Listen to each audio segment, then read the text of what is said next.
Welcome! In front of me I have Samsung Galaxy S10 Lite, and today I will show you the fingerprint sensor test.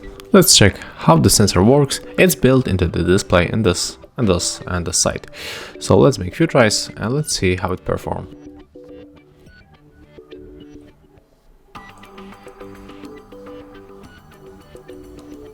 So what I can say right now, definitely it's slower than the face unlock. But it's not that bad. The good point that it recognizes right now our fingerprint every time. Of course, we are going to make more tries and let's see if it is reliable. If we can say that it's reliable.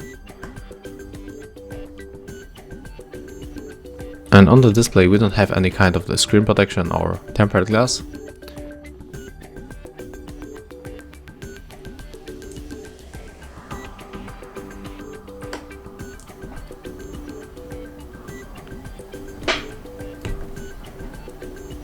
So as you can see, that's how it works. It's reliable for sure, and it works not that bad. If you find this video helpful, remember to like, comment and of course subscribe to our channel.